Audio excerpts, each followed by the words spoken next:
আজকে যে বিষয়বস্তুটা আলোচনা করব দ্যাট ইজ মার্কেট সাইকেল। তো কোনো জিনিস সাস্টেনেবিলিটি থাকে না, কোনো সেক্টর এভারগ্রিন থাকে না, তো সেখানে একটা চেঞ্জ আসে। তো with that we can identify an economy where it is in and where it may go. তো that is the market cycle. তো সময় না নষ্ট করে let deep into that matter. এবার দেখো স্ক্রিনে শেয়ার করেছি market cycle. Before going to the market cycle, এই যে আমরা একটা এক্সপেক্টেড রিটার্ন আলোচনা করছি, আর একটা হচ্ছে রিস্ক, এবং একটা স্ট্রেট লাইন চলে গেছে। এই লাইনটা কিসের ওপর ডিটারমাইন্ড হয়? আমাদের দেশে যেরকম ইন্টারেস্ট রিস্ক ফ্রি রিটার্ন হচ্ছে গভর্নমেন্ট বন্ড, তো তার রেট কত? 6%। তো that is risk free return. আজকে এফডি করলে রিস্ক ফ্রি রিটার্ন পাবো, plus beta. Beta is the volatility. এই ভোলাটিলিটি কার ওপর নির্ভর? কোনো দেশের ইকোনমিতে ক্যাশ ফ্লো খুব ফ্লাকচুয়েশন যদি হয়, স্টেবল ফ্লাকচুয়েশন না হয়, তো in that case the beta will be high.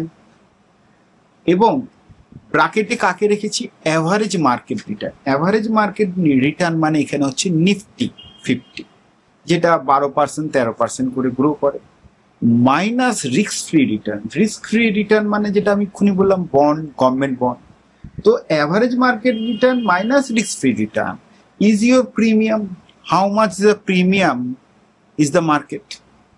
এই প্রিমিয়ামনেস বাড়ে, গ্যাপটা বড় হয় কখন? যখন একটা ডেভেলপিং নেশন হয়, ওয়ার শ্রিঙ্ক করে যায়, ছোট হয়ে যায়, গ্যাপটা কম থাকে। রিস্ক ফ্রি রিটার্ন আর ব্রডার মার্কেটের রিটার্ন কাছাকাছি সেম থাকে ডেভেলপড নেশন, কিন্তু we are in a developing nation. তো এখানে ওয়াইডার গ্যাপ, প্রিমিয়ামনেস বেশি, এবং তার সঙ্গে রিস্ক ফ্রি রিটার্ন যদি যোগ করে দিই, দ্যাট ইজ এক্সপেক্টেড রিটার্ন। এবার আমি যদি এফডি ঢোকাই, তার মানে এখানে ঢোকাচ্ছি, তার মানে এখানে রিস্ক নাই। এবার as I am investing the money in the large cap, তো automatically the risk is increasing. এবং লার্জ ক্যাপ থেকে যখন আমি আবার মিড ক্যাপে গেলাম, তখন আরও রিস্কটা বেড়ে গেল, এবং তারপর আবার মিড ক্যাপের থেকে স্মল ক্যাপে যাচ্ছি, তখন আরও রিস্ক বেড়ে গেল। তার মানে expected return will be increasing more you are taking the risk. এইবার আমরা যদি মার্কেট সাইকেল নিয়ে বলি, কোনো সময় মার্কেট পিকে থাকে, স্টার্ট হয়েছে পিক থেকে, এবার তারপর একটা ইকোনমিক ডাউনফল আসে, অবভিয়াসলি রিসেশন আসে, লোকেদের মধ্যে চাহিদা কম হয়ে যায়, গভর্নমেন্ট ইন্টারেস্ট রেট বাড়িয়ে দেয়, কারণটা হচ্ছে হাই ইনফ্লেশন রেটের জন্যে। ইন্টারেস্ট রেট বাড়িয়ে দিলে যে কোনো যারা ব্যবসা করে তাদের কস্ট অফ ক্যাপিটাল বেড়ে যায়, তার ফলে এই ডাউনফলটা আসে। এবং ডাউনফল আসার ফলে তখন লোকেদের মধ্যে একটা মার্কেটে না ইনভেস্ট করে ফিক্সড ডিপোজিটে ইনভেস্ট করার প্রোপেন্সিটি থাকে, গোল্ডের উপর ইনভেস্টমেন্ট করার প্রোপেন্সিটি থাকে, তখন share market is running at a discount. এইবার যখন আবার গভর্নমেন্ট কি করে, এখানটায় ইন্টারেস্ট রেট জেনারেলি কি করে, যখন এবার রেকটিফাই করবে ডিসকাউন্টিং পিরিয়ডটাকে, গভর্নমেন্ট দেখলো স্বাভাবিক সিচুয়েশন হয়ে গেছে, তাহলে in that case government will lower the interest rate, এবং তাতে মার্কেট ইম্পেটাস পাবে আরও গ্রো করবার। এবার যখন পিকে চলে যাচ্ছে, এটা হচ্ছে পিকে চলে যাচ্ছে, তখন ইনফ্লেশন ইজ হাই, এবং এটা গভর্নমেন্টকে প্রম্পট করবে to increase the interest rate. Again there will be a downfall.